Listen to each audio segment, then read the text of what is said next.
Ladies and gentlemen, I had the great honor and pleasure of first welcoming President Luiz Inácio Lula da Silva, the President of Brazil, in Davos in January 2003. Just a few days after, Mr. President, you took office. You came and you spoke about your vision for Brazil and the agenda for your new government. Since that time, President Lula da Silva has led a positive economic transformation of Brazil.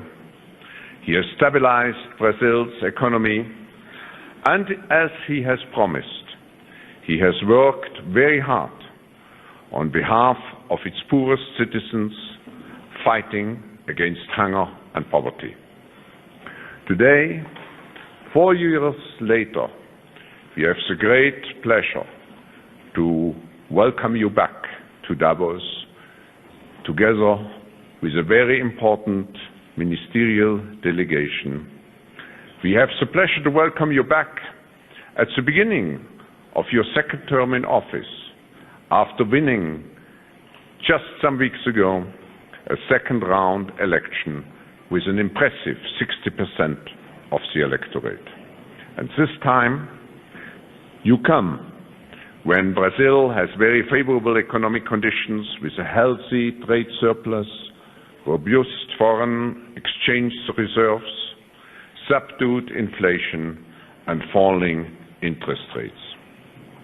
Mr. President, your country has become a kind of model for pursuing sound economic policies and at the same time integrating the country into the global economy under the motto of globalization with a human face. This morning we are looking forward to hearing from you what you have set as objectives for your renewed mandate. Mr. President, on behalf of all of us, a very cordial welcome again to Davos.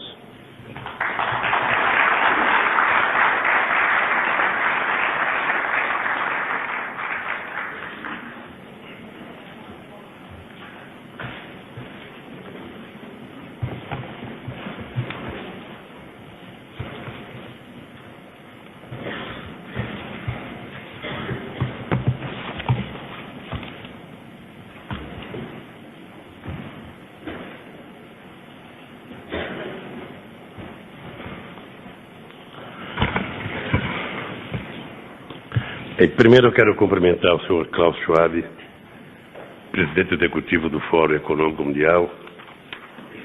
Quero cumprimentar os meus ministros que vieram nessa viagem, o ministro Furlan, o nosso presidente do Banco Central Meirelles, o nosso ministro Celso Amorim, cumprimentar o nosso assessor, estou vendo aqui o Paulo Coelho, meu querido Zé Sérgio Gabrielli, presidente da Petrobras,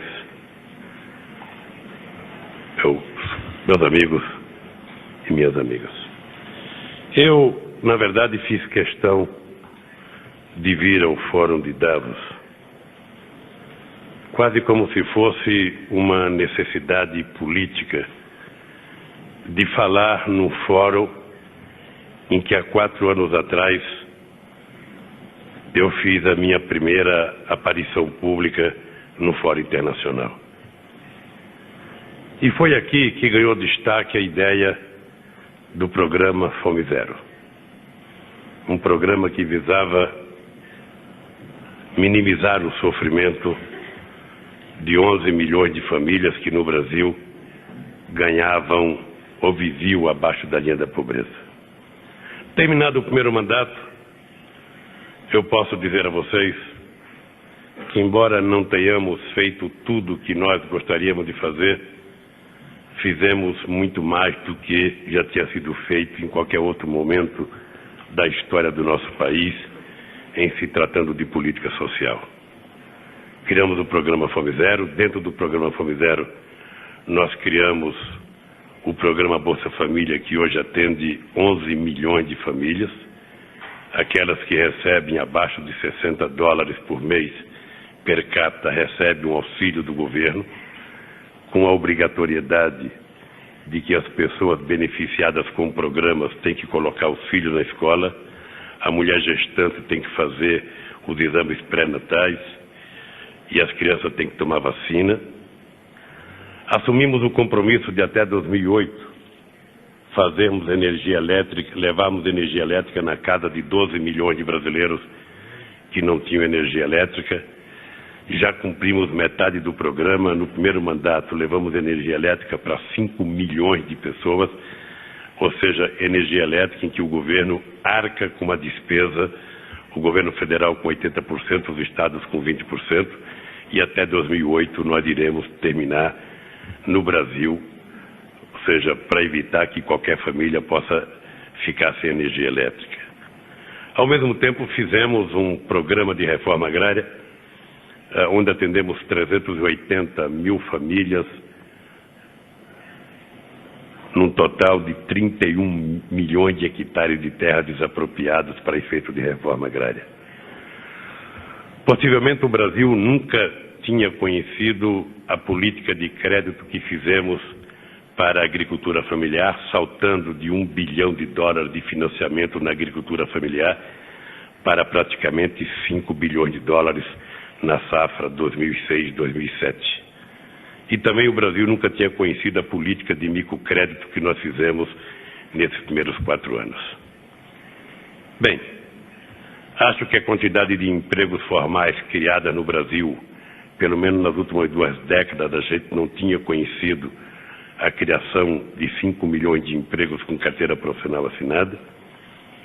E a economia, como disse o senhor Klaus, o Brasil vive um momento, eu diria, de autoestima interna e de confiança externa, porque a nossa economia nunca esteve numa situação privilegiada de como está hoje. O Brasil não sabia crescer com inflação baixa, o Brasil não sabia exportar com o crescimento do mercado interno, ou seja, cada vez que a gente fazia uma opção de crescer, as exportações matavam o mercado interno.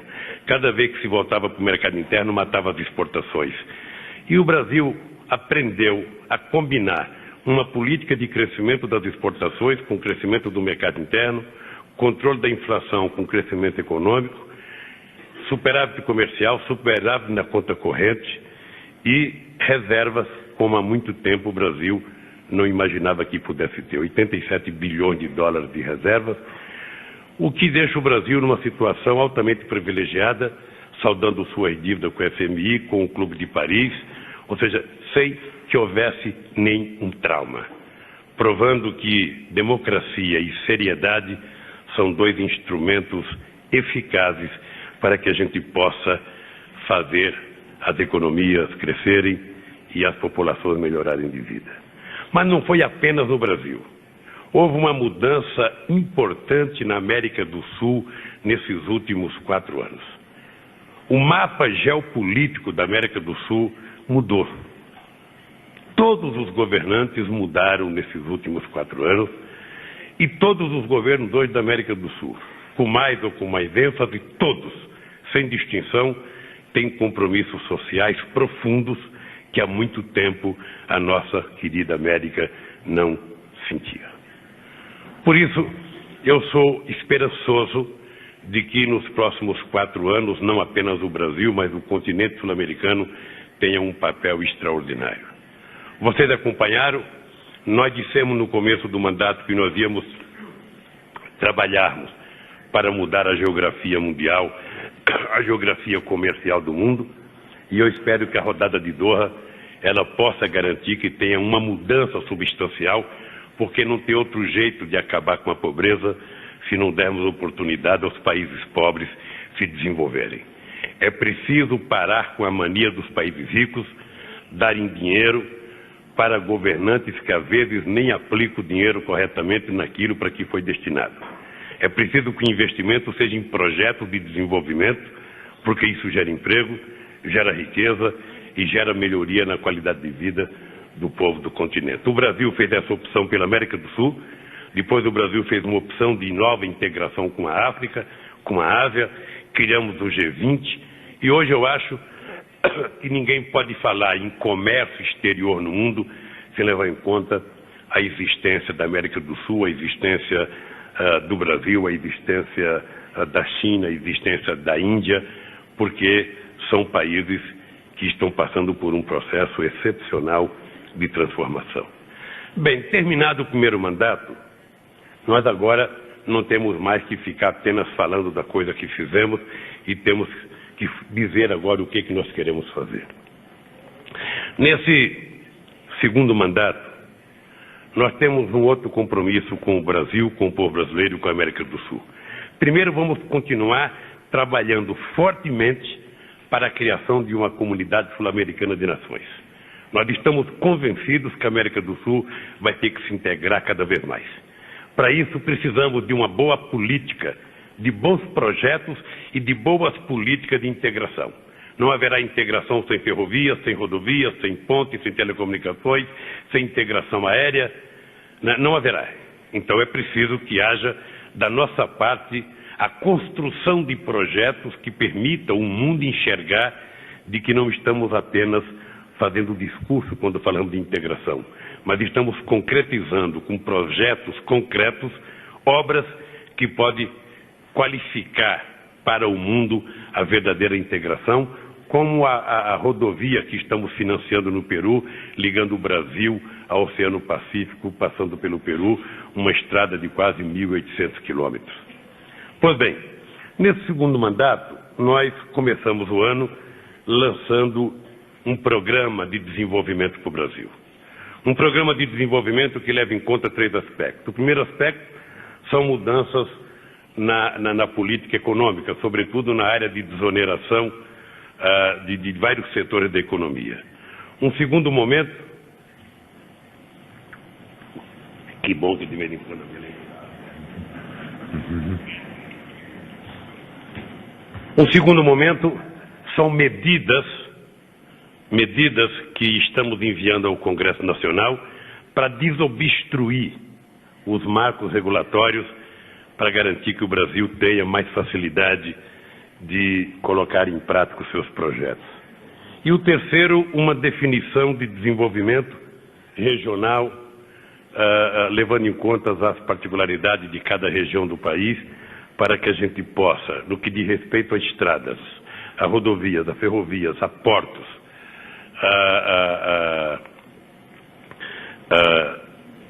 eletricidade, ou seja, um projeto que prevê o investimento de 236 bilhões de dólares até 2010. Eu nunca não assisti os lançamentos dos outros programas que aconteceram no Brasil, mas aqui tem personalidades que participaram de outros. Eu duvido que em algum momento da história do Brasil foi lançado um programa com a substância e com começo, meio e fim, como o programa que nós lançamos nesse último final de semana. Um programa que prevê, sobretudo, o investimento de mais de 140 bilhões de dólares em habitação e saneamento básico. Nesses 4 anos, nós queremos fazer uma pequena revolução, a começar pelas regiões metropolitanas, que é onde se concentra o grande déficit habitacional, sobretudo nas pessoas que ganham de 0 a 5 salários mínimos, e é exatamente na região metropolitana que surgem os núcleos de violência em função de desagregação da estrutura da sociedade, por questões econômicas, por questões familiares e por outras questões que um dia a sociologia vai explicar e, quem sabe, a psicologia vai explicar. O dado concreto é que nós ou atacamos isso agora ou nós não iremos conseguir superar os obstáculos. Além disso, nós temos o compromisso de fazermos nesses próximos 4 anos, em cada cidade de polo do Brasil, uma extensão universitária, em cada cidade de polo do Brasil, uma escola técnica profissional. Temos o compromisso de levarmos a universidade aberta para poder reciclar os educadores brasileiros simultaneamente na sua própria cidade, sem precisar ninguém se dirigir à capital para fazer um curso. E temos um forte compromisso em tentar resolver o problema do analfabetismo no Brasil, que ainda caiu muito, mas ainda é grande, e nós queremos ver se atacamos isso com muita força. Esse segundo mandato, para mim, é extremamente importante, porque nós não temos que fazer mais comparação com nenhum outro governo. Nós agora temos que nos comparar conosco mesmo, e muito mais do que nos comparar, nós temos que trabalhar de forma a pensar qual o Brasil que a gente vai deixar para o próximo governo e para as próximas gerações. Eu, particularmente, estou convencido que o Brasil, há muito tempo, não vive um momento importante como o que está vivendo. Eu digo sempre que na década de 50, quando o Brasil tinha como presidente o Juscelino Kubitschek, em que a gente crescia a média de 7% ao ano PIB, a inflação era de 23% e o salário mínimo não crescia constantemente. Eu lembro que no milagre brasileiro de 68 a 1973, quando a economia crescia em média 10% ao ano, e quando em 73 cresceu 13,94% o PIB, o salário mínimo decresceu 3,4%. Nos nossos 4 anos de governo, nós trabalhamos de forma muito harmônica e o salário mínimo cresceu todos os anos, e agora fizemos uma proposta para o salário mínimo durante os próximos, até 2023, fazendo com que o salário mínimo tenha todo ano um crescimento para que a gente possa dar sustentabilidade ao aumento da renda das pessoas mais pobres. É por isso que no Brasil, os 50% mais pobres passaram de 10,49% da economia para 12,24%, ou seja, um crescimento que há muito tempo não acontecia para a camada mais pobre da população. Esse é o Brasil que nós estamos tentando mostrar ao mundo. Um Brasil que se encontrou consigo mesmo. Um Brasil que está aprendendo fortemente que a consolidação do processo democrático do nosso país não está no discurso que tenhamos capacidade de fazer, mas está na capacidade de distribuição de renda que possamos fazer para que o povo possa sentir de forma muito categórica que vale a pena acreditar na democracia, que a democracia é a possibilidade que elas têm de ver como um dirigente sindical metalúrgico pode chegar à presidência da República. Portanto, ela pode ter certeza que através da democracia ela vai conseguir conquistar as melhores condições de trabalho e as melhores condições de vida.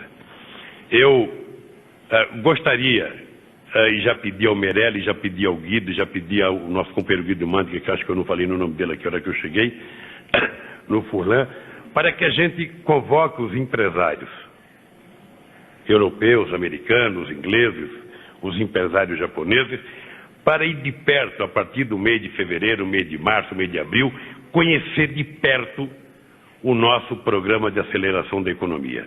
Porque esse é apenas o começo. Agora, em março, estaremos lançando uma implementação de um programa educacional. É importante dizer que nesses primeiros 4 anos nós fizemos 40 extensões universitárias, fizemos 62 escolas técnicas e queremos melhorar isso muito mais porque entendemos que é através do conhecimento, da educação, do conhecimento científico e tecnológico que nós vamos tirar o Brasil. Eu aprendi uma coisa, e está aqui o Garcia da CAF que pode dizer.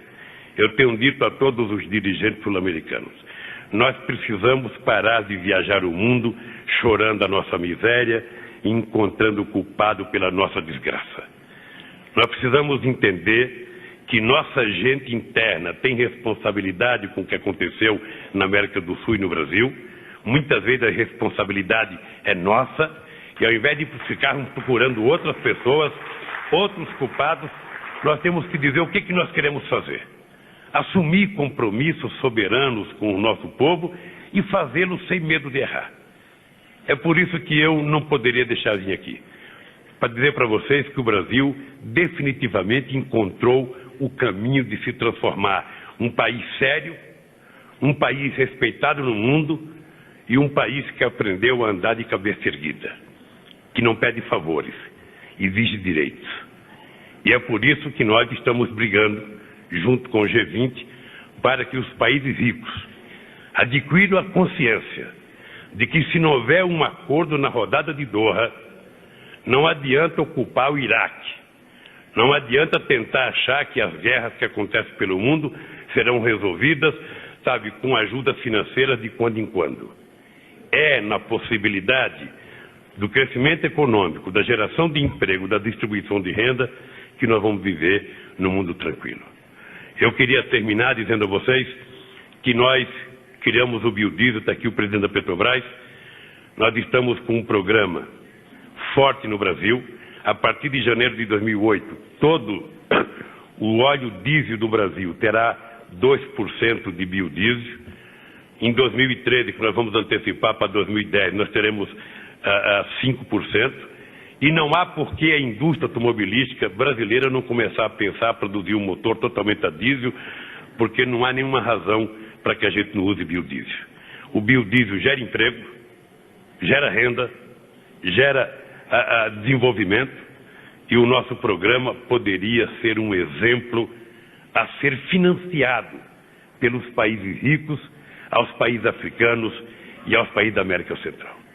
Um país grande como os Estados Unidos e rico como os Estados Unidos, ao invés de ficar fazendo álcool de milho, que poderia servir para a gente criar galinha, criar porco, criar ração animal, ou seja, poderia estar participando com os países pobres, financiando projetos para que através, sabe, da soja, para que através do girassol, para que através do dendê, para que através da mamona, para que através de tantos outros produtos a gente pudesse estar produzindo combustível para o mundo, limpo, combustível não poluente, combustível gerador de empregos, e quem sabe, quando a gente chegar nesse momento, o mundo vai viver mais tranquilo, menos guerras, e a gente vai poder, então, participar do Fórum Mundial de Davos, participar do Fórum Social Mundial, sabe, com mais tranquilidade. Eu já percebi que houve uma melhora no Fórum de Davos, porque já não tem tanta gente fazendo barreira para impedir que as pessoas venham aqui. Significa que parece que muitas vezes os setores mais à direita acham que o Fórum Social virou menos esquerda. E eu acho que o pessoal da esquerda está achando que o Fórum de Davos virou menos direito, ou seja, então já não precisa mais barreira para impedir as pessoas participarem. Eu quero dar os parabéns a vocês, porque a teimosia, né, e a persistência de manter o Fórum permitiu fazer com que o mundo entendesse que o Fórum era uma necessidade para que as pessoas pudessem se encontrar, trocar ideias, convergir, divergir, mas cada um sair daqui sabendo que, por mais que façamos, sempre temos que fazer um pouco mais. Obrigado.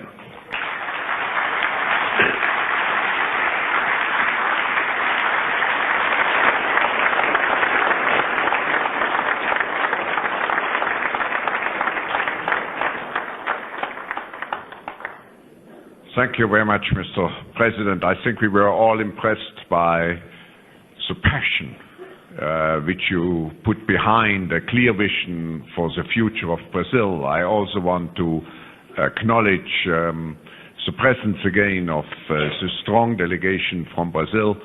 So there are many opportunities, hopefully, to follow up on some of the issues you have outlined. I will invite the audience to make one or two comments. Please prepare yourself. In the meantime, I would like to ask one question, Mr. President. You presented the new development program, which is very impressive. I read it, and it was presented just some days ago. If you could tell us how you see the role of business on the one hand and the role of the government and public institutions on the other hand, and how you see the partnership, public-private partnership, as an aspect of driving particularly infrastructure projects forward, and to help to make all those ambitious plans a reality. Quando nós elaboramos o PAC, nós trabalhamos, primeiro, com a definição daquilo que era a possibilidade de investimento do governo. Segundo, nós trabalhamos com a possibilidade concreta de que vários dos projetos terão que ser feitos entre parceria pública e privada. Por exemplo, as hidrelétricas que nós queremos fazer no Rio Madeira, que são 2 projetos de grande envergadura. Esses projetos terão que ser feitos em parcerias com a iniciativa privada ou possivelmente feitos só pela iniciativa privada, vai depender da capacidade de fazer investimento. As estradas que nós queremos fazer, nós mandamos para o Congresso Nacional, foi aprovado a lei do PPP, nós agora estamos trabalhando com os empresários para construir essas parcerias e começarmos a trabalhar. Agora, enquanto não se constrói essa parceria, porque muitas vezes os empresários são muito desconfiados na hora de fazer os seus investimentos, ou seja, o governo não pode ficar esperando. O governo tem que concomitantemente, ao mesmo tempo que está trabalhando, mudando os marcos regulatórios para que a gente possa atrair empresários para fazer parceria, nós vamos ter que fazer a lição de casa, vamos ter que fazer as nossas tarefas. Ou seja, tem coisas que o Brasil não pode esperar. Se o Brasil não pode esperar, porque isso vai atrapalhar o crescimento, nós vamos começar a fazer. Nós temos aí portos importantes, eu citaria Porto do Rio, Porto de São Paulo, Porto do Maranhão, Itaqui, Porto de Suape em Pernambuco, Porto de Petê no Ceará, que são portos importantes para o Brasil e que nós não podemos mais ficar esperando. Estamos há 3 anos esperando para fazer dragagem, ou seja, agora nós vamos fazer. Agora como diz um bom jogador de futebol, ou vai ou racha. Ou seja, nós não temos tempo a esperar porque isso torna o custo Brasil maior, isso tira a competitividade do Brasil. O Furlan está aqui, ele sabe que eu sou entusiasta do crescimento das exportações, trabalho de forma árdua para que a gente possa vender cada migalha de coisa que nós produzimos no Brasil. E quanto mais estrada nós tivermos, quanto mais ferrovia nós tivermos, quanto melhores forem os nossos portos, e quanto mais parceria fizermos com os empresários brasileiros, com os empresários estrangeiros, nós teremos condições de alcançarmos esse nosso sonho. Eu estou convencido que na política interna brasileira há a compreensão de todo o Congresso Nacional, dos governadores. Pode ser que um governador tenha uma crítica aqui, outra ali, um deputado tenha uma crítica aqui, outra ali, mas no fundo ele sabe que esse projeto não é um projeto do presidente Lula, não é um projeto apenas do governo, é um projeto para o Brasil. Se formos competentes e conseguirmos concluir tudo o que queremos concluir até 2010, aquele que vier depois de mim vai pegar um Brasil muito mais arrumado do que o que eu peguei. E é isso que interessa para quem quer investir no Brasil, para quem é brasileiro e, sobretudo, para quem quer governar o Brasil. Question, please, yeah. Questions or comments? Mi nombre es Gilberto Marín de México. Antes que nada quiero felicitar al presidente Lula porque ha demostrado en 4 años que se puede tener crecimiento económico con justicia social. También al ministro Furlan porque ha reinsertado a Brasil, sobre todo con un fuerte nivel de exportaciones, no solamente agrícolas, sino de productos manufacturados. Me voy al punto importante, y es en este plan de crecimiento económico, donde están atacando los puntos claves, y sobre todo el sector de crecimiento de vivienda, que son 120,000 millones de dólares, hay 2 puntos que quisiera, si se pueden, elaborar un poco más. Las tasas reales de Brasil son de las más altas del mundo, me refiero a las tasas de interés reales. Ese es un punto que puede detener el crecimiento económico. En México pasó, y en México las tasas reales están mucho más abajo. El segundo punto es la pregunta de siempre, que usted siempre, sé que es un poquito difícil, pero tengo que hacer, que es la reforma fiscal. La reforma fiscal es otro de los motores importantes que pueden hacer crecer a Brasil al 7, al 8%, como otros países. La última, solamente para elaborar un poco más, ese crecimiento económico puede tener algunos cuellos de botella, que son los puertos. Ya habló de los puertos, pero son las 3 cosas: reforma fiscal, tasa de interés real y puertos. Gracias.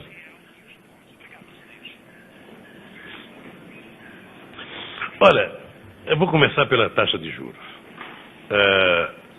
É verdade que todos nós, está aqui o presidente do Banco Central, eu, o presidente da República, o ministro da Fazenda, todos nós gostaríamos que a taxa de juros no Brasil fosse mais baixa do que é. Acontece que você não consegue reduzir a taxa de juros num passe de mágico, ou seja, você precisa criar sustentabilidade, confiança, sabe, política e confiança no mercado para que você possa, de forma, sabe, dinâmica, e você reduzindo a taxa de juros. E estamos fazendo isso há um ano consecutivo. Há um ano consecutivo. Veja, eu digo todo dia que economia... Tinha um velho político no Brasil que eu gostava que eu admirava ele, o Dr. Ulisses Guimarães, que ele dizia: política econômica, a maioria das coisas que a gente faz, a gente não fala, porque se a gente for falar, a gente não faz. Então, o Brasil é um país que já teve muitas experiências, sabe, ministros que apareciam no governo e tinham um plano mágico, e se inventou o plano Collor, plano Verão, plano Bresser, plano... Ou seja, foi se inventando o plano. Acontece que cada um deles, sabe, 6 meses depois, 1 ano depois, 2 anos depois, quebrava. E quando quebrava, sabe, o povo ficava com prejuízo.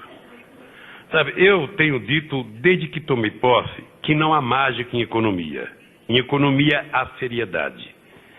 E você há de compreender que nós não tivemos o sucesso econômico que tivemos se não tivéssemos responsabilidade fiscal. Foi exatamente a nossa responsabilidade fiscal que permitiu que o Brasil hoje tivesse superávit de conta corrente, tivesse superávit na balança comercial, tivesse 88 bilhões de dólares de reservas, chegasse a 140 bilhões de exportação, fizesse crescer a renda dos mais pobres, fizesse crescer o salário mínimo. Ou seja, esse é um comportamento que foi criando nas pessoas a certeza de que nós não estávamos fazendo uma aventura, nós estávamos fazendo um país. É uma coisa mais séria. E, portanto, a taxa de juros vai continuar caindo na medida em que a gente for conquistando mais confiança e mais garantia. Quanto mais garantia, quanto mais confiança nós passarmos para a sociedade, mas nós poderemos ir reduzindo a taxa de juros.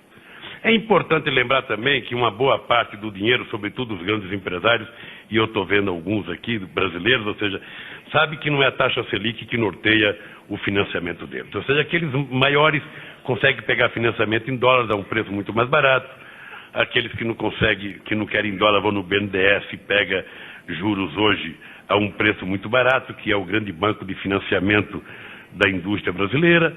O crédito para a agricultura, todo mundo sabe que o crédito da agricultura no Brasil é um crédito, sabe, num nível muito, muito, muito importante, ou seja, que fortalece a agricultura brasileira. O microcrédito é um sucesso extraordinário no Brasil e, sobretudo, o crédito consignado, que é o empréstimo ao trabalhador brasileiro e ao aposentado, sabe, com desconto na folha de pagamento, que é um sucesso extraordinário. Eu não sei, eu não posso citar o número aqui, mas devemos chegar quase aos 35, 40 bilhões de reais emprestados para o povo. E nós vamos continuar, então, com essa política, vamos conseguindo reduzir a política de juros. A responsabilidade fiscal e política fiscal, veja, eu tenho discutido que todo mundo fala com muita facilidade na questão fiscal do Brasil. Primeiro, o Brasil é um país que tem as coisas razoavelmente arrumadas. Se fala muito de um déficit da Previdência Social, que é de quase 50 bilhões de reais, e eu tenho dito que o déficit não é da Previdência Social. O déficit é porque nós, brasileiros, na Constituição de 88, resolvemos fazer a mais forte política social que um país já fez no mundo. Resolvemos enquadrar no sistema de benefícios da Previdência Social 6 milhões de trabalhadores rurais. Depois criamos o Estatuto do Idoso. Depois criamos a Lei Orgânica de Seguridade Social. Para ajudar quem? Para ajudar pessoas que não trabalhavam, que tinham uma certa idade, pessoas portadoras de deficiência. Ou seja, isso tem um gasto de 40 bilhões de reais. E é o gasto que o Brasil tem que assumir com os seus pobres. Eu não vejo isso como nenhum problema. Agora, se você pegar a Previdência Social brasileira e você pegar aqueles que contribuem, empresários e trabalhadores, e pegar os trabalhadores que contribuem e os que recebem a Previdência, não tem déficit. O déficit é exatamente porque nós incluímos outros agrupamentos de brasileiros e brasileiras dentro de um sistema, sabe? E eu digo para o Guido, o déficit é do Tesouro, não é da Previdência. E, portanto, nós não temos que reclamar disso, não. Isso é política social para ajudar as pessoas mais pobres do país. Se nós não fizéssemos isso, estavam dormindo na sarjeta ou estavam na cadeia. Eu não lembro qual foi a terceira. A questão dos portos. Veja, os portos nós já definimos. Agora, definimos uma primeira vez, as coisas não andaram porque tudo é muito complicado, a legislação é muito complicada, e nós agora resolvemos transformar isso numa questão de honra. Nós vamos transformar os portos brasileiros em portos, sabe, competitivos com os melhores do mundo. Those were actually 3 questions, so we come, unfortunately, to an end of our session with President Lula. But to conclude this session, Mr. President, what would be your message to the business leaders here in the room? Very practical. Business leaders are driven or under the pressure of creating profits. At the same time, we talked a lot about the social face of globalization. What concrete proposals, what concrete advice would you give to the business audience here to combine economic efficiency with social responsibility? Bom, o esforço de conquistar lucro é um esforço bom. Duro é o esforço para evitar o prejuízo, mas para ter lucro está ótimo. Eu queria dar um palpite. Não vou aqui fazer merchandising do Brasil e não vou pedir para vocês visitem o Brasil e investam no Brasil. Não vou fazer isso, não. Isso só vai fazer quem quiser ganhar dinheiro e ter segurança nos investimentos, pode ir ao Brasil. Mas eu queria dizer para vocês o seguinte: todos vocês têm relações com os governos dos países importantes do mundo. É importante que os empresários brasileiros participem, ou melhor, os empresários do mundo inteiro participem ativamente no convencimento dos governantes de que é preciso acontecer um acordo na rodada de Doha. É preciso acontecer. E não falo pelo Brasil, porque o Brasil é competitivo em várias áreas, sobretudo na área da agricultura. O Brasil não tem problema de competir com nenhum país do mundo. Mas se nós quisermos dar um sinal aos países mais pobres do planeta de que eles vão ter chance no século XXI, é preciso que Estados Unidos, Reino Unido, França, Alemanha, sobretudo esses países mais importantes, sabe, assumam a responsabilidade de pactuar esse acordo para que a gente tenha a conclusão de um acordo. E esse acordo é o seguinte: os Estados Unidos têm que desobstruir, diminuir um pouco o subsídio. Os países europeus precisam, na verdade, permitir, sabe, facilitar os produtos agrícolas, o acesso agrícola dos países mais pobres do mundo. E nós, os países emergentes, ou seja, estamos dispostos a fazer a nossa concessão em produtos industriais, em serviços, proporcional ao nosso poder. Porque na agricultura brasileira, nós ainda temos 25% da população. Na Europa você tem quanto? 1%? Então, não dá para ser igual.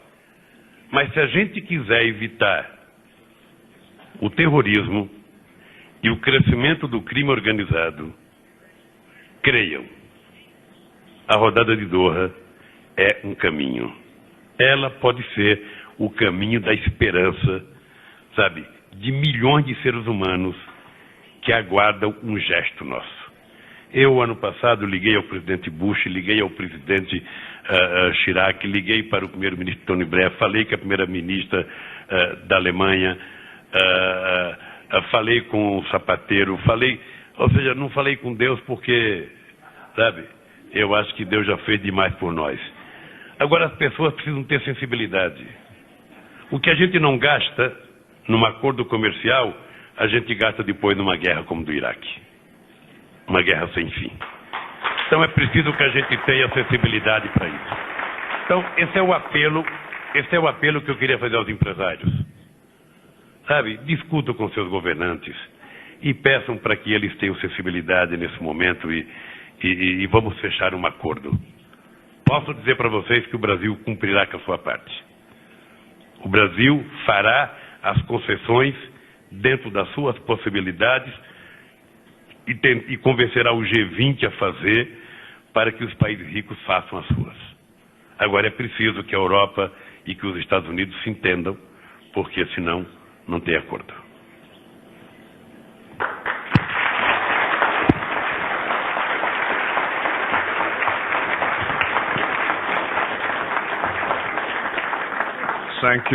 Thank you, Mr. President. We wish you all the deserved success on a national level as a national leader, but also as a global statesman, as you have shown to us today.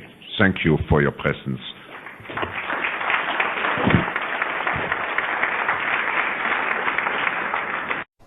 Eu acabei de vir de uma feira chamada que é a Feira do Transporte. Estava lá a Scania, a Volvo, a Ford, a GM, a Volkswagen, tinha lá todas as grandes empresas produtoras de caminhões do mundo, cada caminhão que não cabe dentro desse salão, Roberto, os maiores empresários do país e do mundo, e eu saio lá e venho para cá. E qual é o orgulho que eu sinto? É que eles estão bem, porque nós aprovamos uma linha de financiamento, um programa chamado Pro Caminhoneiro. A indústria de caminhões estava numa crise desgramada. Nós aprovamos um programa chamado Pro Caminhoneiros e, como diz o Luciano Coutinho, está bombando a venda de caminhões. As empresas estão readmitindo trabalhadores. Só para vocês terem um exemplo, a Mercedes-Benz, que o ano passado tinha mandado embora 1.200 trabalhadores, este ano, depois do programa, contratou 1.300 trabalhadores para produzir os caminhões que ela está vendendo. E, ao mesmo tempo, eu por conta das políticas adotadas do governo, e venho aqui na parte mais pobre da população, e sei que se nós ainda não fizemos tudo, nós já fizemos mais do que qualquer outro governo na história do Brasil. Não apenas financiar. O problema não é apenas o dinheiro. O dinheiro é consequência. A maior virtude, além de vocês sustentarem a família de vocês. Nunca um catador pediu para mim para não ser catador. Nunca ninguém me disse, ô Lula, eu quero sair dessa profissão. Nunca. O que vocês pedem é que a gente respeite o que vocês façam e que a gente crie as condições para vocês trabalharem cada vez mais, de forma orgulhosa, sem baixar a cabeça. Aqui, eu quero fazer um apelo aos prefeitos do Brasil. Eu conversei um pouquinho com o Kassab aqui do lado. Eu sei que tem prefeitos aqui ajudando, mas é um apelo que eu quero fazer aos prefeitos brasileiros. Aos prefeitos brasileiros de todos quase 6.000 municípios. Agora que a coisa começou a dar lucro, pode começar a aparecer algumas empresas querendo se apoderar e as pessoas que até agora trabalharam na reciclagem podem ser jogadas para fora para atender aos interesses de um grande empresário. Eu queria pedir, e aqui eu sei que tem prefeito que já faz isso, que mantém os catadores, sabe, com cidadania. Eu queria pedir a todos os prefeitos do país que levassem em conta. É muito melhor para a cidade, é muito melhor para o país, é muito melhor para a cidadania a gente ter muitos ganhando um pouco do que ter apenas um ganhando muito, como habitualmente nós temos nesse país. É muito melhor. Essa gente que de forma, eu diria, até humilhante, pelo tratamento que uma parte da sociedade dava a vocês. Sabe, não tinha vergonha de passar de carro e jogar um lixo qualquer, achando que vocês eram de segunda categoria e que vocês tinham a obrigação de catar o lixo deles. Vocês estão fazendo hoje muito mais do que catar material. Vocês estão ensinando a essa gente pedante, a essa gente arrogante, que o ser humano não pode ser ou pelo trabalho que ele faz. Essa é a conquista de vocês. E eu acho que é isso que nós estamos consagrando. E eu tenho certeza que a gente vai contar com os prefeitos. Eu tenho certeza que a gente vai contar com os governadores. Eu tenho certeza que o Congresso Nacional vai aprovar a lei dos resíduos. Quem mais precisa nesse momento é o povo pobre desse país. E dentro do povo pobre desse país é o povo do Nordeste. E é engraçado, Sarney, que eu não fui numa escola de economia para aprender isso. Eu vi a minha mãe fazer bife para os 8 filhos delas. Você sabe que pobre vai no açougue, ele compra um bife e chega em casa, pega um martelo de amassar carne e bate no desgraçado do bife. Você compra um bifinho desse tamanho. Aí você começa a bater aquele martelinho, o bicho fica desse tamanho. Mas fica parecendo um gilete de fininho. Aí, o que acontece? Uma mãe, ela não dá um bife maior para um ou para outro. Não adianta o Lula, que era o caçula, ficar com dengo achando que ia ganhar mais. Não.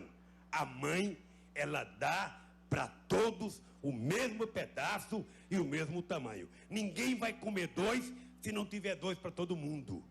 Como é que ela faz? Se tiver um doentezinho, é aquele que ela faz um dengue maior ou dá uma coisa maior. Então, para governar este país, é preciso que a gente tenha muita sabedoria, mas é preciso que a gente utilize muitas vezes, muito mais, a sabedoria do sentimento, a sabedoria de uma mãe, a sabedoria de um pai, a sabedoria de um coração, do que aquilo que a gente aprende na faculdade. Aquilo é bom para certas coisas, mas ninguém ensina a gente gostar de povo. Ninguém ensina a gente ter sensibilidade. Isso vem da alma da gente olhar no olho de um companheiro e compreender qual é o drama do companheiro, compreender qual é o drama de uma companheira. Isso a gente não aprende na escola. Lamentavelmente, não tem curso para isso. Essa é uma coisa que é a química entre a espécie humana. E essa química só é possível em quem tem sentimento no seu coração, em quem tem coragem. Sarney, nunca tenha vergonha de chorar de público.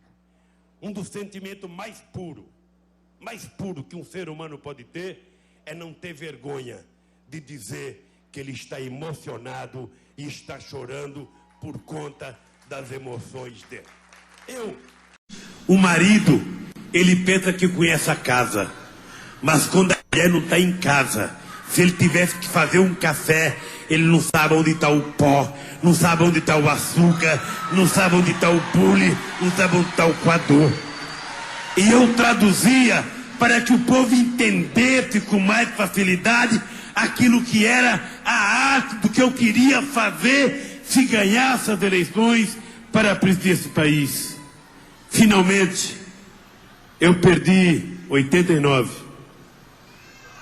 eu perdi 94, e eu perdi 98, e eu perdi porque uma parte do povo pobre deste país, que deveria ter votado em mim, não votava com razão, não votava com medo, Não votava porque ele passava. Como é que eu não sei nada vou votar num cara que não sabe nada?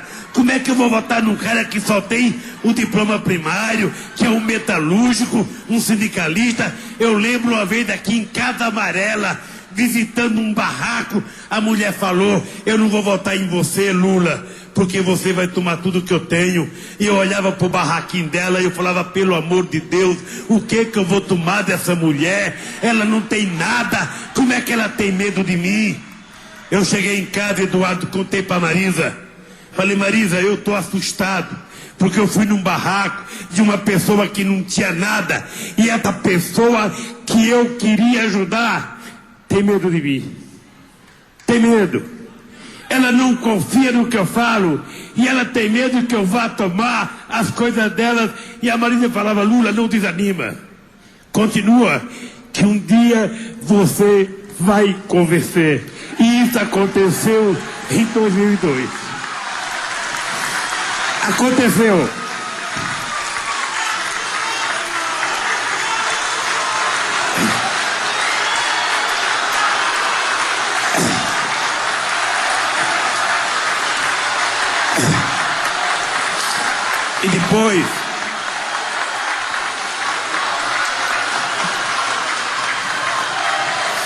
E depois eu tinha uma outra dúvida.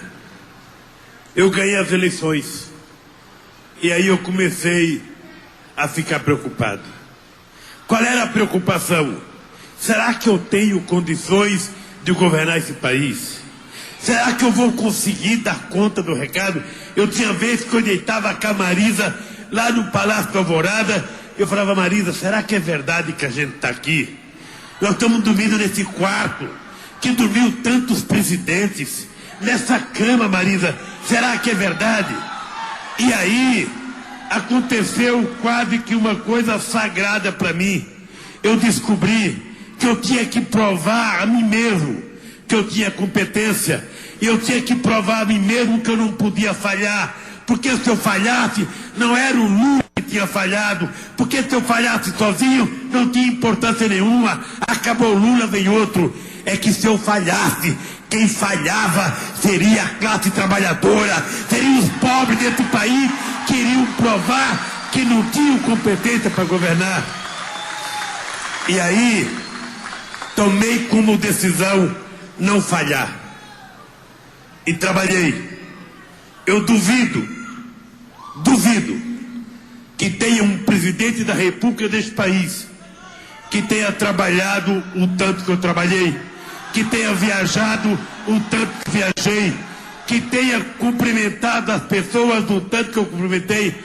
E não faço isso à toa, faço isso porque eu quero sentir o pulsar do coração, da alma e da mente de cada mulher e de cada criança desse país.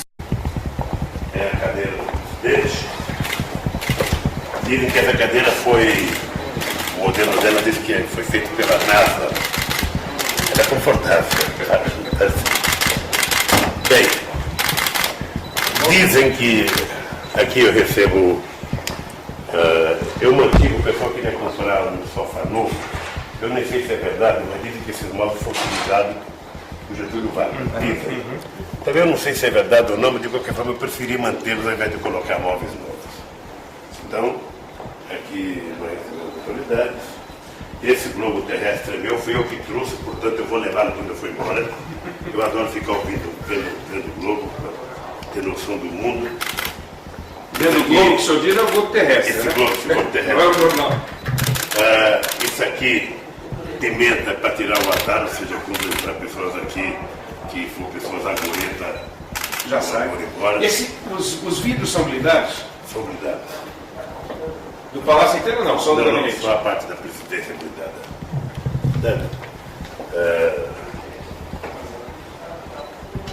Aqui a Embrapa vai fazer um jardim aqui, vai ser uma coisa bonita. A Embrapa vai cuidar aí da... E aqui é a famosa mesa de reunião. Para as pessoas compreenderem um pouco como é que funciona, ou seja, só vim para essa mesa aqui coisas, ou seja, todo o processo de construção, ele é feito em grupos primeiro no ministério que quer fazer a proposta, depois se envolve outros ministérios, cria-se um grupo dos ministros, vai para a Casa Civil que coordena e só vem para cá, ou quando está pronto, ou quando tem divergência entre os ministros que vem para alguém bater o martelo. Então aqui eu não tenho martelo, mas deveria ter um martelo para bater. Então aqui é a famosa mesa de reunião. Que de vez em quando eu digo que tem um anão aqui embaixo, porque a gente faz reunião, daqui a pouco a gente vê, está na imprensa a reunião que a gente fez aqui. Sempre tem um. Sabe? Ali eu deixo ali São Francisco para me proteger. Sabe? Esse é um relógio que um companheiro metalúrgico me deu. Sabe? É um relógio que acho que não está funcionando agora. Acho que está com problema de energia aí também. Não, mas está. Mexeu. E isso aqui é a bandeira do meu estado de Pernambuco. Isso aqui é São Francisco. Esse aqui vocês vão morrer de inveja, porque esse aqui é o primeiro barrilzinho de petróleo, primeiro óleo da camada pré-sal no Espírito Santo, sabe, na plataforma Juscelino Kubitschek, no navio. Isso aqui é de Jubarte. E esse aqui é o primeiro óleo da camada do pré-sal do campo de baleia, também no Espírito Santo. Esse só leva contigo. Esse eu vou levar comigo, esse é meu patrimônio aqui. Isso aqui, quando acabar o petróleo, eu tenho um barrilzinho para vender. Tem um barrilzinho para encher. Mas ele estava mais cheio, acho que está... Agora, presidente... Agora aqui, isso aqui, toda autoridade que vem aqui, toda autoridade, eu faço questão de trazer no meu gabinete para mostrar o biodiesel. Esse aqui, ontem eu recebi isso aqui da Vale do Rio Doce. Isso aqui, você vai ver como nós estamos avançando na tecnologia. Isso aqui é carvão. Desse carvão saiu isso aqui. Isso aqui é biodiesel. Óleo diesel. Que saiu do carvão. Tá? Isso aqui é eucalipto. Do eucalipto saiu isso aqui. Óleo diesel.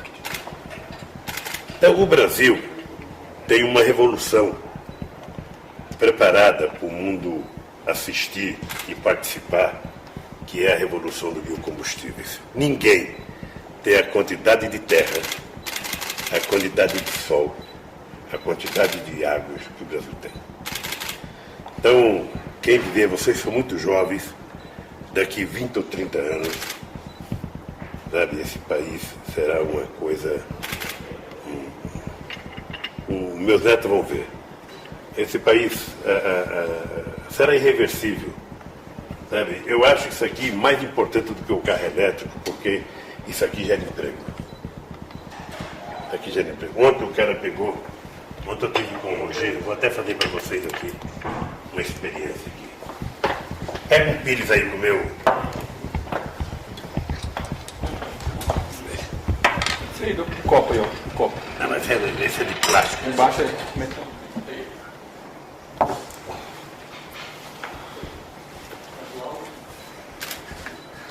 Vou botar para vocês aqui. Tá Show. bom?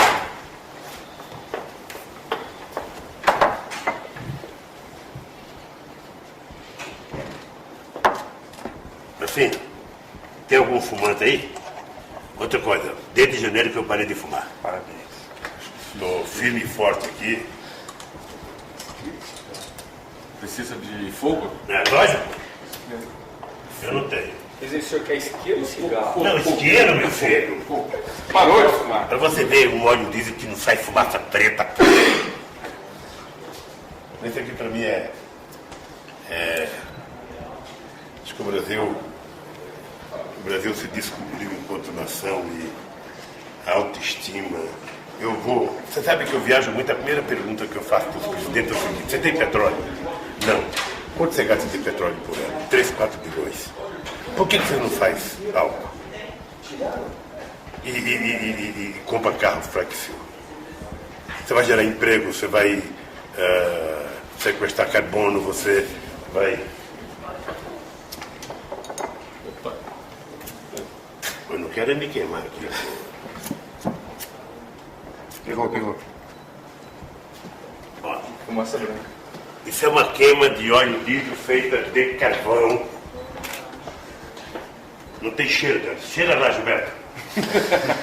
Veja se tem o cheiro. Saiu, acabou. Acabou. É, mas não tem cheiro. Mas só para você entender, não tem cheiro nenhum. Isso aqui é a revolução do mundo. Vamos, gente. Tá bem? Agora ganharam um bônus aí. Vamos. Muito obrigado. Presidente. Muito obrigado.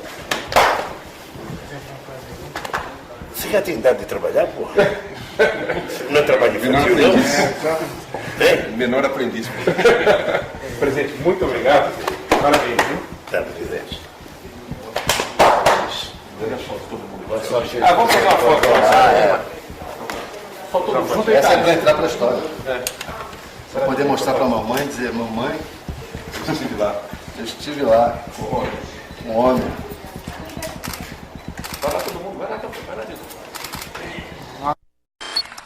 Quero dizer para vocês, companheiros, quero dizer a você, Arthur, olhe, quero dizer a vocês que é com muito orgulho que quando eu deixar a presidência, eu vou continuar morando no mesmo apartamento, na mesma distância do sindicato que me projetou na política, na mesma distância das empresas em que eu fiz as greves mais maravilhosas do país. E o que mais vai me dar orgulho é que eu vou poder levantar de manhã, encontrar qualquer trabalhador e dizer para ele: bom dia, companheiro, porque eu fui leal àquilo que nós fizemos nesse país. Eu sei.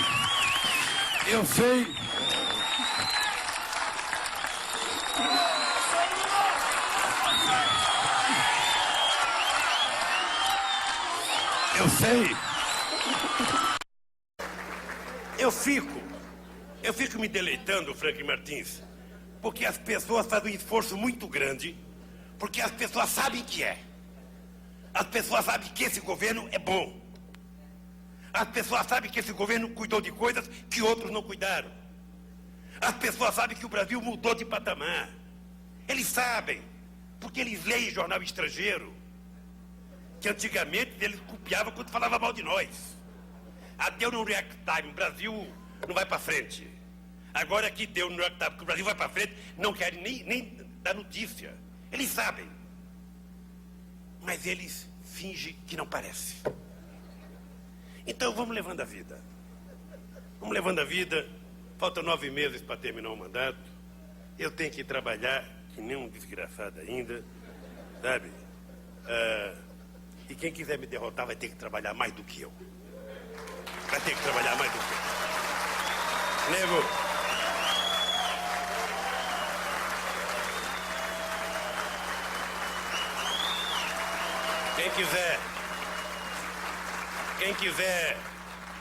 Quem quiser dormir até 10.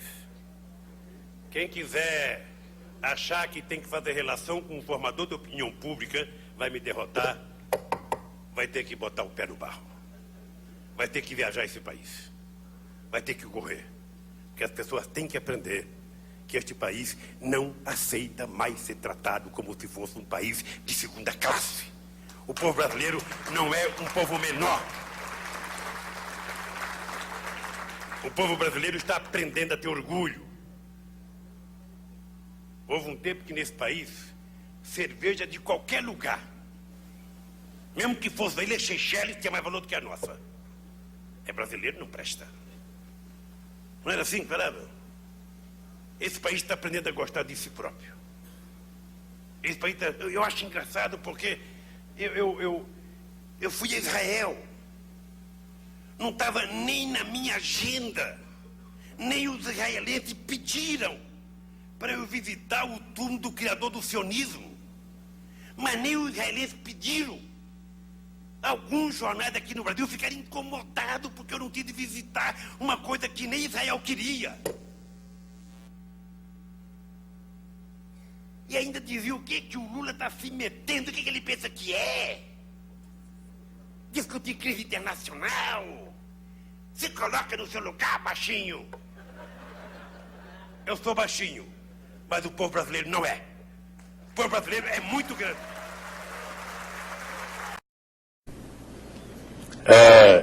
Eu lembro em Evian, eu com 6 meses de mandato, com muito orgulho, porque eu sabia quem que eu estava representando lá, eu sabia de onde eu tinha vindo.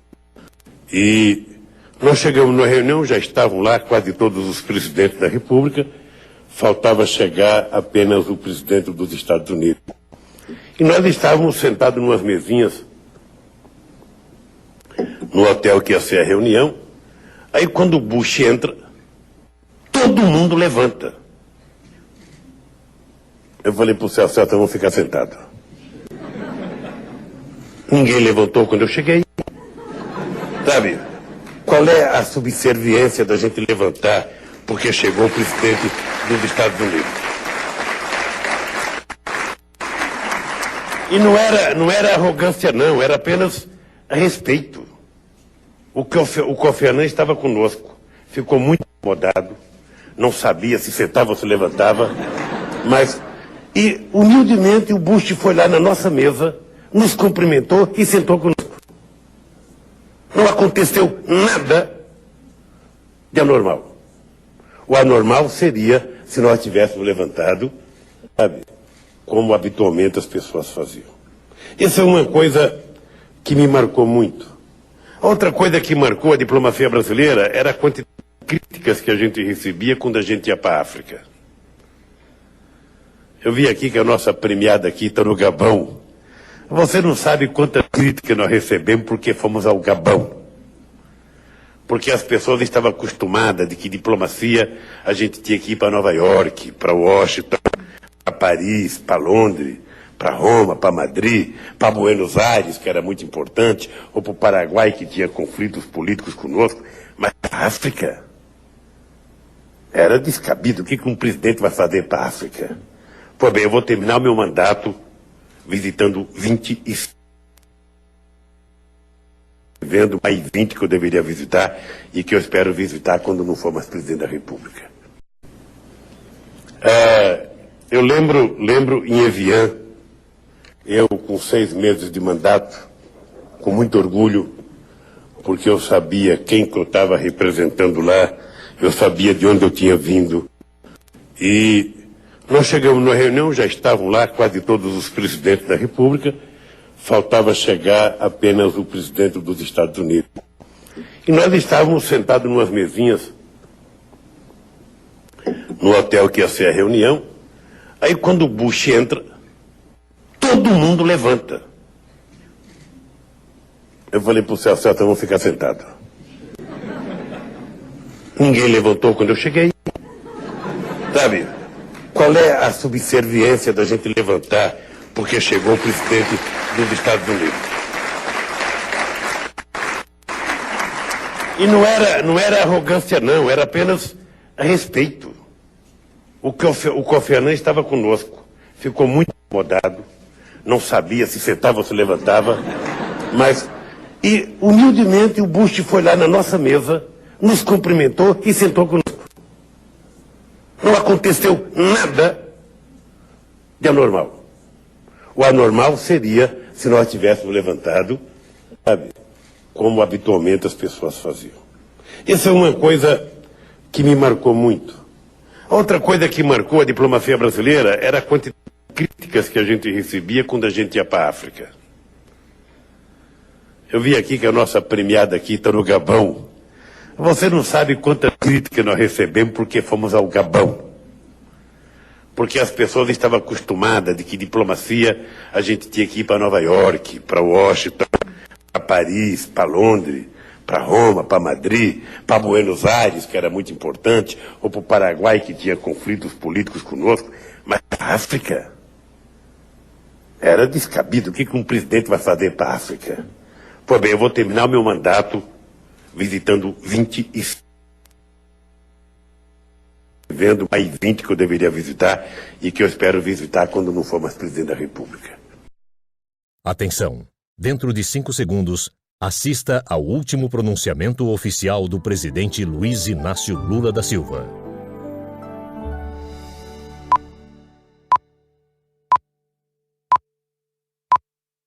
Queridas brasileiras e queridos brasileiros, dentro de poucos dias deixo a presidência da República. Foram 8 anos de luta, desafios e muitas conquistas.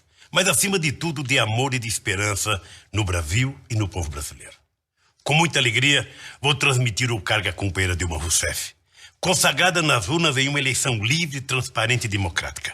Um rito rotineiro neste país que já se firmou como uma das maiores democracias do mundo. É profundamente simbólico que a faixa presidencial passe das mãos do primeiro operário presidente para as mãos da primeira mulher presidenta. Será um marco no belo caminho que o nosso povo vem construindo para fazer do Brasil, se Deus quiser, um dos países mais igualitários do mundo. País que já realizou parte do sonho dos seus filhos, mas que pode e fará muito mais para que este sonho tenha a grandeza que o brasileiro quer e merece. Minhas amigas e meus amigos, hoje cada brasileiro e brasileira acredita mais no seu país e em si mesmo. Trata-se de uma conquista coletiva de todos nós. Se algum mérito tive, foi o de haver semeado sonho e esperança. Meu sonho e minha esperança vêm das profundezas da alma popular, do berço pobre que tive e da certeza que com luta, coragem e trabalho a gente supera qualquer dificuldade. E quando uma pessoa do povo consegue vencer as dificuldades gigantescas que a vida lhe impõe, nada mais consegue aniquilar o seu sonho, nem sua capacidade de superar desafios. E quando um país como o Brasil, cuja maior força está na alma e na energia popular, passa a acreditar em si mesmo, nada, absolutamente nada, detém sua marcha inexorável para a vitória. Foi com essa energia no peito que nós, brasileiros e brasileiras, afugentamos a onda de fracasso que parava sobre o país quando assumimos o governo. Agora, estamos provando ao mundo e a nós mesmos que o Brasil tem um encontro marcado com sucesso. Se governei bem, foi porque antes de me sentir presidente, me senti sempre um brasileiro comum, que tinha que superar suas dores, vencer os preconceitos e não fracassar. Se governei bem, foi porque antes de me sentir um chefe de Estado, me senti sempre um chefe de família, que sabia das dificuldades dos seus irmãos para colocar comida na mesa, para dar escola para os seus filhos, para chegar em casa todas as noites a salvo dos perigos e da violência. Se governamos bem, foi principalmente porque conseguimos nos livrar da maldição elitista que fazia com que os dirigentes políticos desse grande país governassem apenas para 1/3 da população e se esquecessem da maioria do seu povo, que parecia condenada à miséria e ao abandono eternos. Mostramos que é possível e necessário governar para todos. E quando isso se realiza, o grande ganhador é o país. Minhas amigas e meus amigos, o Brasil venceu o desafio de crescer econômica e socialmente e provou que a melhor política de desenvolvimento é o combate à pobreza. Construímos juntos um projeto de nação baseado no desenvolvimento com inclusão social, na democracia com liberdade plena e na inserção soberana do Brasil no mundo. Fortalecemos a economia sem enfraquecer o social. Ampliamos a participação popular sem ferir as instituições. Diminuímos a desigualdade sem gerar conflitos de classe. E imprimimos uma nova dinâmica política, econômica e social ao país, sem comprometer uma sequer das liberdades democráticas. Ao receber ajuda e apoio, o nosso povo deu uma resposta dinâmica e produtiva, trabalhando com entusiasmo e consumindo com responsabilidade, ajudando a formar uma das economias mais sólidas e um dos mercados internos mais vigorosos do mundo. Em suma, governo e sociedade trabalharam sempre juntos com união, equilíbrio, participação e espírito democrático. Minhas amigas e meus amigos, o Brasil demonstra hoje sua pujança em obras e projetos que estão entre os maiores do mundo e vão mudar o curso da nossa história. Me refiro às obras das hidrelétricas de Jirau, Santo Antônio e Belo Monte, as refinarias de Pernambuco, Rio de Janeiro, Maranhão e Ceará, as estradas que vão abrir rotas inéditas e estratégicas, como as ligações com o Pacífico e o Caribe, e as ferrovias Norte-Sul, Transnordestina e Oeste-Leste, além do projeto em licitação do trem de alta velocidade que vai ligar São Paulo ao Rio. Também estamos fazendo os maiores investimentos mundiais no setor de petróleo, principalmente a partir da descoberta do pré-sal, que é o nosso passaporte para o futuro. Ele vai gerar milhões de empregos e uma riqueza que será obrigatoriamente aplicada no combate à pobreza, na saúde, na educação, na cultura, na ciência e tecnologia e na defesa do meio ambiente. Estamos ainda realizando um dos maiores projetos de combate à seca do mundo, a transposição das águas do São Francisco, que irá matar a sede e diminuir a pobreza de milhões e milhões de nordestinos. Ao mesmo tempo em que realiza grandes obras, o Brasil, acima de tudo, cuida das pessoas, em especial das pessoas mais pobres. Temos hoje os maiores e mais modernos programas de transferência de renda, segurança alimentar e assistência social do mundo. Entre eles, o Bolsa Família, que beneficia quase 13 milhões de famílias pobres e é aplaudido e imitado o mundo afora. Nosso modelo de governo também permitiu que o salário mínimo tivesse ganho real de 67% e a oferta de crédito alcançasse 48% do PIB em 2010, um recorde histórico. O investimento em agricultura familiar cresceu 8 vezes e assentamos 600 mil famílias, metade de todos os assentamentos realizados no Brasil até hoje. Com Luz para Todos, levamos energia elétrica a 2 milhões e 600 mil pequenas propriedades. E através do Minha Casa Minha Vida, estamos construindo 1 milhão de moradias. E as famílias que recebem até 3 salários mínimos serão as mais beneficiadas.